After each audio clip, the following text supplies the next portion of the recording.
Bienvenue sur notre podcast Vis-à-vis, le podcast du ministère de l'Intérieur. C'est un podcast qui rassemble des personnalités, des experts, des agents du ministère de l'Intérieur, des personnes qui ont bénéficié de notre action à un moment donné.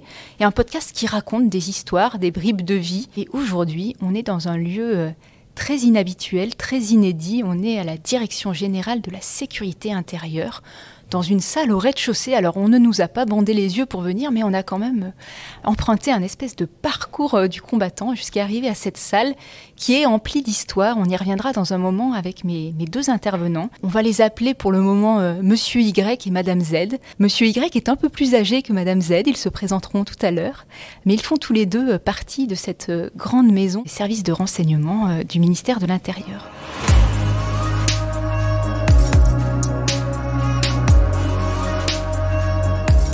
Alors, Monsieur Y, vous êtes contrôleur général, c'est un grade très élevé. Non, vous n'êtes pas contrôleur général. Vous êtes au-dessus, pardon. Dites-moi alors.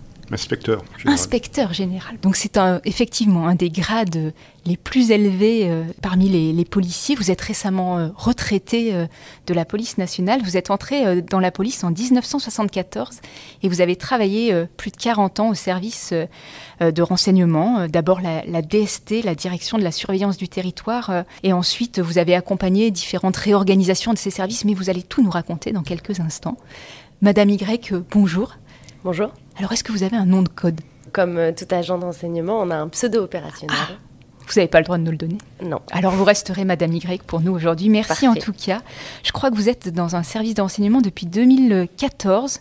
Vous avez intégré la Direction générale de la sécurité intérieure. Vous êtes contractuelle et non pas policière, comme beaucoup d'agents dans ce service. Et vous avez un master en sécurité internationale spécialisé en sécurité et défense. Et vous aviez, je crois, fait un stage de fin d'études à la DRM, la Direction du renseignement militaire, qui est un autre service de renseignement. Exactement. Bon, vous allez tout nous raconter dans un instant, et vous avez occupé plusieurs postes à responsabilité, tournés vers l'analyse, vers l'enquête, et je crois aussi vers la technique et le cyber. Alors déjà, je voulais vous laisser la parole tous les deux, peut-être... d'abord avec vous, Monsieur Y, qu'est-ce qui vous a le plus marqué au cours de ces années ? Qu'est-ce qui a tellement changé dans les services de renseignement et qu'est-ce qui finalement a perduré parmi les 40 ans que vous avez passés en service de renseignement ? Écoutez, j'allais dire que tout a changé, mais tout est demeuré. Ce qui est demeuré, c'est la façon de travailler. Ce sont les finalités, j'allais dire, les lignes de force du travail de renseignement. Ça, c'est immuable et ça ne changera pas. Pour le reste, oui, tout a changé. A changé les moyens utilisés, ont changé également les mentalités aussi. C'est normal, chaque génération évolue. Ce qui a changé, c'est l'environnement, parce que comme vous l'avez évoqué, j'ai connu la DST, la DCRI, la DGSI. Lorsque je suis arrivé à la DST, on occupait des locaux rue des Saussaies. Après, on est passé rue des Latons pour aboutir le Valois. Alors, le cadre a également une importance. Voilà, et ça change effectivement les habitudes des gens. Oui, les choses ont évolué. J'allais dire, si je peux employer une formule rapide, les choses ont évolué, mais basiquement, elles n'ont pas changé. Alors, est-ce que nos cibles, les espions étrangers, eux aussi ont changé ? Nous, on s'est réorganisé, on a changé d'environnement, comme vous l'avez évoqué, mais est-ce que les personnes contre lesquelles on lutte ont elles aussi évolué ? Non. Les basiques restent. Les basiques restent. L'espionnage et donc le contre-espionnage est immuable. Le contexte politico-militaro-diplomatique change, mais non, le travail, lui, reste le même. Les bonnes vieilles méthodes fonctionnent. Le sens du travail reste. Les méthodes, elles, peuvent évoluer, mais... Encore une fois, et j'insiste là-dessus, globalement, les lignes de force sont les mêmes. Alors ici, comme je le disais tout à l'heure, on est dans une salle qui est très décorée. Il y a beaucoup de matériel ancien qui est exposé. Notamment, j'ai vu tout à l'heure un tournevis piégé qui servait de cache pour des codes de transmission, un détonateur caché dans une boîte d'allumettes. C'est des choses qu'on voit dans les films, effectivement. Est-ce que...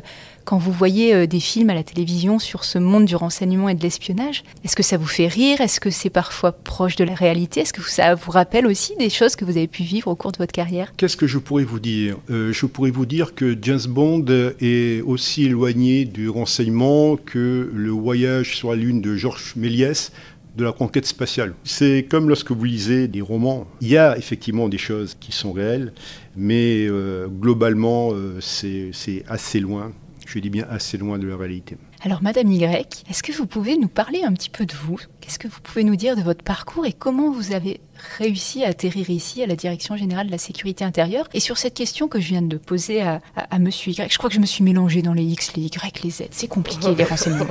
Est-ce que vous, quand vous voyez à la télé des fictions de Jason Bourne, de James Bond, peu importe finalement, qu'est-ce que vous en pensez aussi? Il y a 2 questions en une en fait. Pour revenir sur mon parcours, moi j'ai, donc comme vous l'avez dit, un bac plus 5.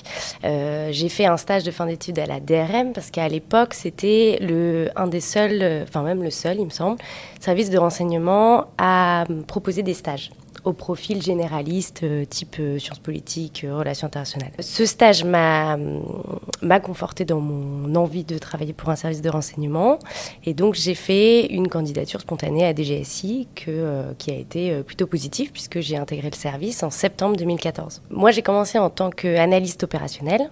Donc, ce qu'on entend par analyste opérationnel, c'est avoir à disposition plusieurs capteurs de renseignement qui sont à orienter pour justement obtenir des informations, exploiter ces informations et en faire ensuite des notes, ce qu'on appelle les notes de renseignement ou des notes à destination des autorités politiques. Par rapport à votre question sur justement la fiction, les films, mon avis là-dessus, effectivement le rôle, le métier que je viens de vous décrire n'a aucun rapport avec le métier d'un James Bond qu'on peut voir dans les films. C'est très très différent. Le rôle d'analyste en renseignement, enfin en tout cas moi ce que j'ai fait, c'est un rôle plutôt de bureau avec des opérations possibles, mais qui est vraiment plutôt un rôle d'analyste, d'orientation de capteur, qui n'a rien du James Bond, qui va sauter de moto en moto, courir derrière les méchants. Et voilà, nous, notre rôle, en tout cas moi j'étais donc à la sous-direction du contre-espionnage.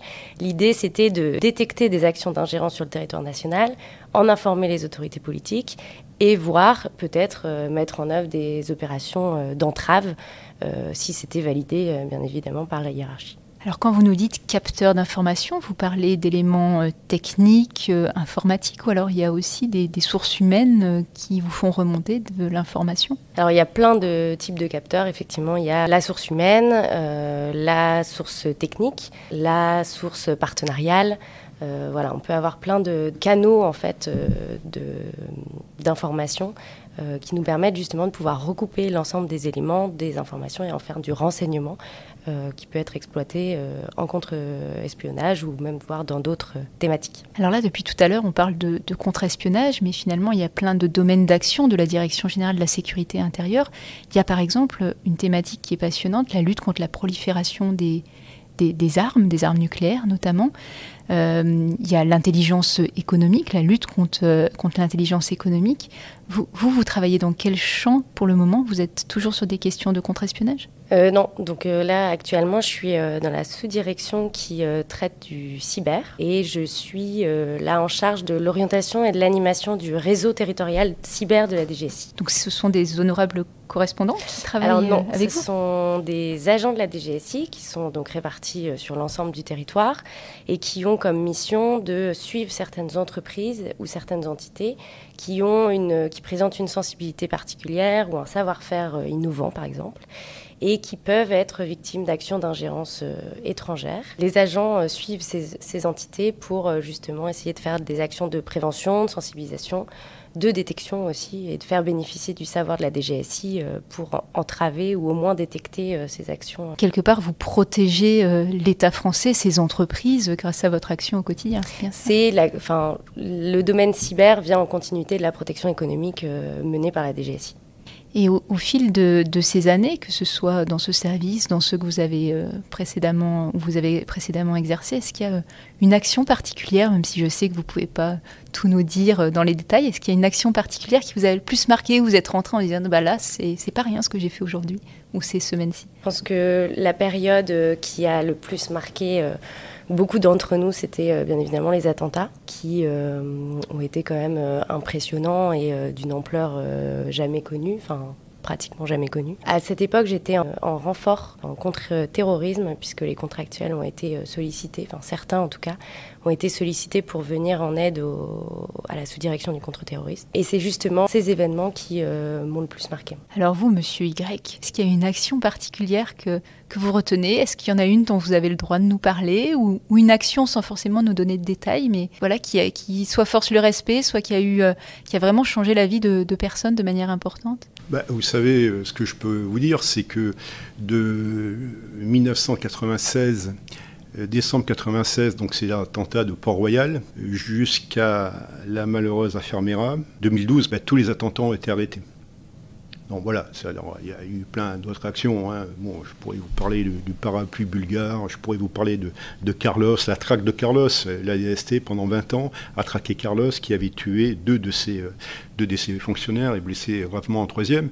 Mais puisque votre question, c'est qu'est-ce qui a profité aux gens? D'abord, la DGSI, un service de sécurité intérieure, son rôle primordial, c'est de protéger les citoyens, protéger les pays, protéger la nation. Donc toutes ces actions visent à cette protection. Donc voilà, puisque vous me demandez quelque chose de précis, c'est tous les attentats qui ont été évités de 96, les attentats pendant la Coupe du Monde de 98, la Coupe du Monde de football, les attentats qui étaient prévus pour le Millennium et beaucoup d'autres. Voilà, c'est des actions réelles qui ont eu un impact sans que les gens le sachent, heureusement. Parce que c'est le problème du contre-terrorisme.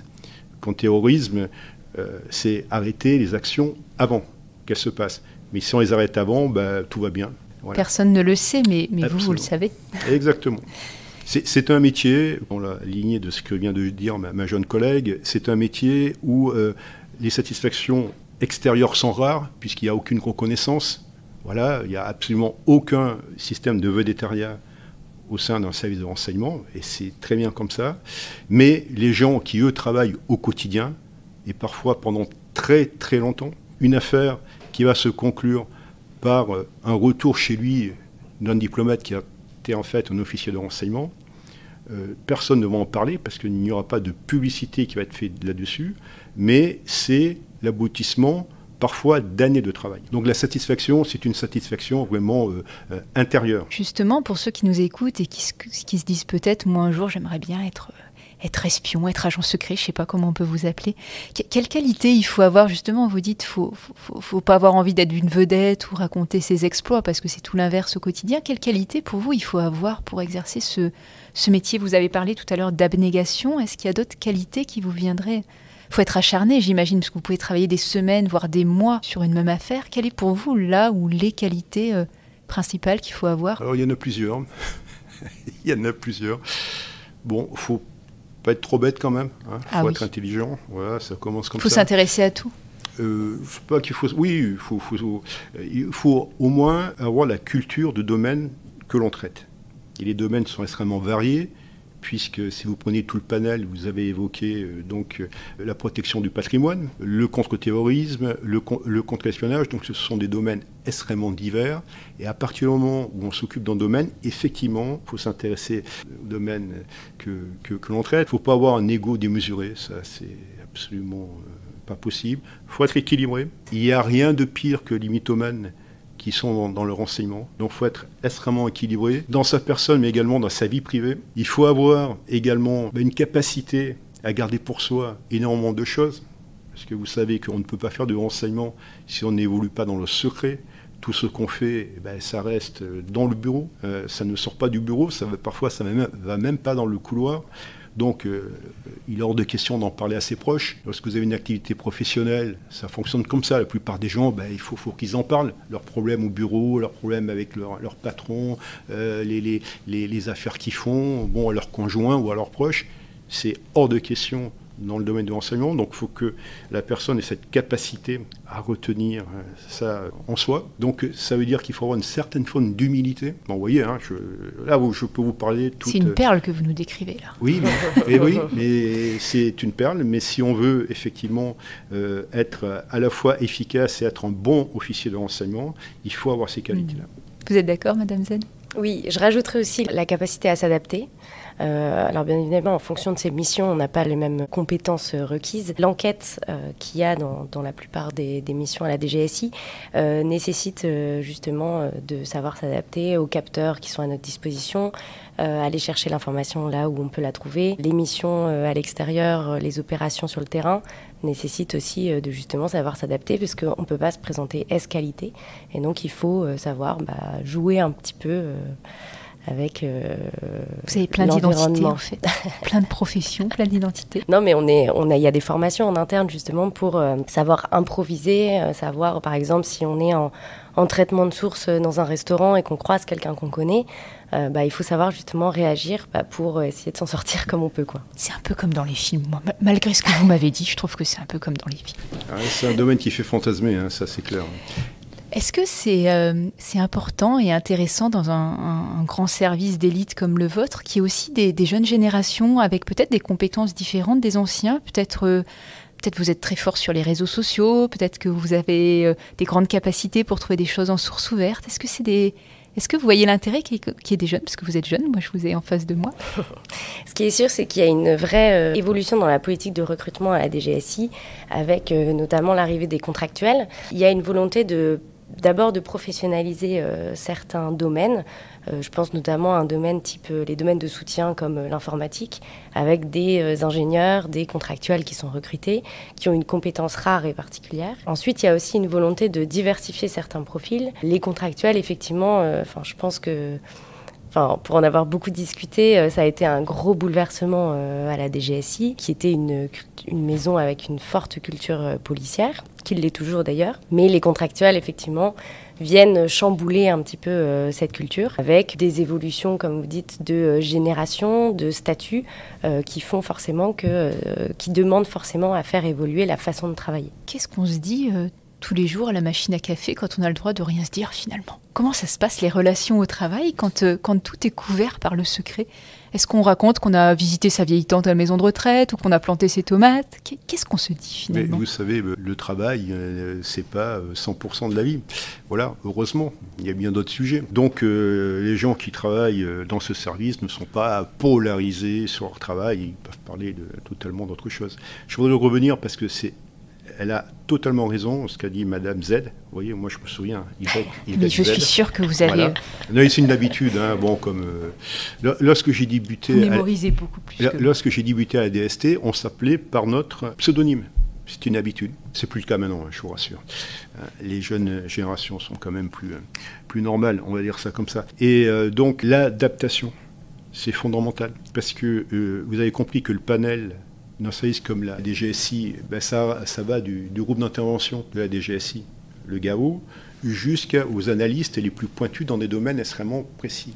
Et vous pouvez, au cours de votre carrière, changer l'affectation. Il faut vous adapter. Et chaque fois, comme j'ai déjà dit, il faut vous intéresser à votre nouveau domaine. Donc il faut s'adapter constamment, au-delà du fait qu'effectivement, il faut savoir s'adapter sur le terrain à des conditions opérationnelles. Alors moi, je me demandais aussi quelles étaient finalement nos relations avec les pays étrangers.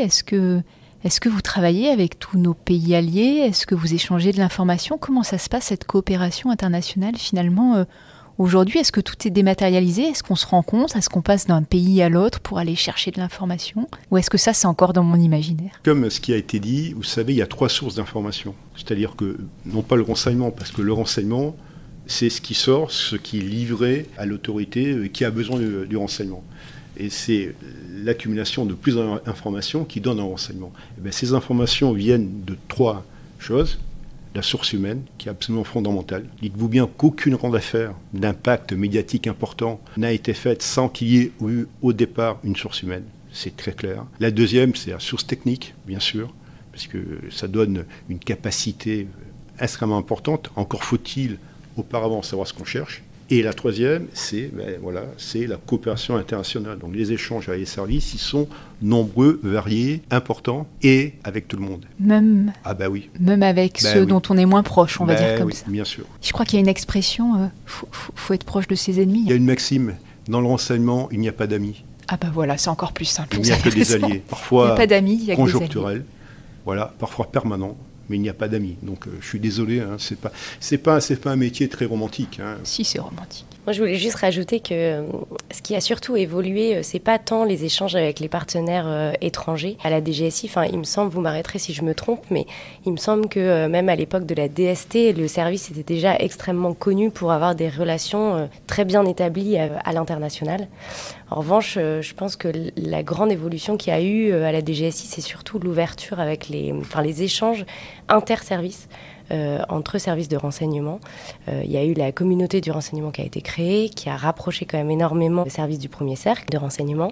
Et on a de plus en plus d'échanges interservices, des échanges de renseignement, mais également de personnel qui sont qui échangent de plus en plus de maisons. Et ça permet aussi de faire évoluer la culture vers une culture du renseignement et pas qu'une culture de maison. Alors vous avez parlé du renseignement du premier cercle. Le premier cercle, c'est le cercle le plus secret, là où on a le plus de moyens finalement intrusifs pour aller capter l'information. Mais effectivement, vous l'avez dit, il y a plein d'autres services qui vous donnent des informations et vous travaillez finalement avec tous les policiers, tous les gendarmes et plein d'autres services, on ne va pas tous les nommer, avec lesquels vous travaillez. En termes d'innovation, comment vous voyez l'avenir ? Est-ce que d'ailleurs vous travaillez avec des entreprises privées, avec d'autres pays étrangers, pour finalement toujours vous moderniser, aller chercher les moyens les plus innovants pour vous transformer aussi, pour jamais être en retard finalement, mais plutôt toujours être à la pointe ? Déjà, l'arrivée de profils spécialisés permet d'être toujours dans l'innovation. Il y a un gros pôle d'innovation à la DGSI avec beaucoup d'ingénieurs et contractuels qui ont été recrutés pour justement développer les outils d'enquête mis à disposition des enquêteurs. Ça permet d'être à la pointe de ce qui se fait sur le marché. Il y a aussi de plus en plus de contacts interservices avec la mutualisation de certaines capacités d'enquête avec les services de renseignement, mais également des échanges de plus en plus importants, je pense notamment sur le domaine cyber, avec les entreprises privées qui peuvent aider le service régulièrement. Qu'est-ce qu'on peut vous souhaiter pour la suite ? C'est une vaste question. De toujours m'épanouir dans mon travail. Et pour l'instant, la chance que j'ai eue, c'est que la DGSI m'a offert des évolutions et des opportunités de carrière. Donc j'espère que ça pourra continuer. Et on vous souhaite le meilleur et surtout continuer à nous protéger, même si on ne le saura jamais. On sait que vous veillez sur nous et ça, c'est sans doute le plus important. Monsieur Y, quand vous voyez une jeune collègue, vous l'avez appelée vous-même comme ça, est-ce que ça vous fait chaud au cœur ? Qu'est-ce que vous vous dites, vous qui avez quand même vu passer pas mal de monde au cours de ces années dans ce service ? Oui, j'ai vu passer beaucoup de jeunes qui sont devenus vieux, oui, ça c'est clair. Eh bien écoutez, c'est très très bien. La relève est là ? Oui, bien sûr, la relève est là. C'est ce que je vous disais au départ, donc les lignes de fond sont les mêmes. Les choses évoluent, le service lui-même évolue en même temps qu'arrivent des forces nouvelles, des compétences nouvelles et parfois aussi des menaces nouvelles. Et donc il faut s'adapter, toujours adaptation, évolution. Merci à tous les deux, Monsieur Y, Madame Z. Voilà, merci, je l'ai bien dit, à la fin du podcast, j'ai réussi. Merci encore d'avoir accepté de nous faire part de vos témoignages dans ce podcast Vis-à-vis, le podcast du ministère de l'Intérieur. Et d'ici quelques jours, on va continuer ce débat sur le recrutement au sein des services de renseignement sur un Twitter Space, donc pour continuer à évoquer tout cela avec nos auditeurs et avec les socionautes qui s'intéressent à ces questions. Merci encore à tous les deux et je vous souhaite une bonne continuation. Merci. À vous aussi, merci.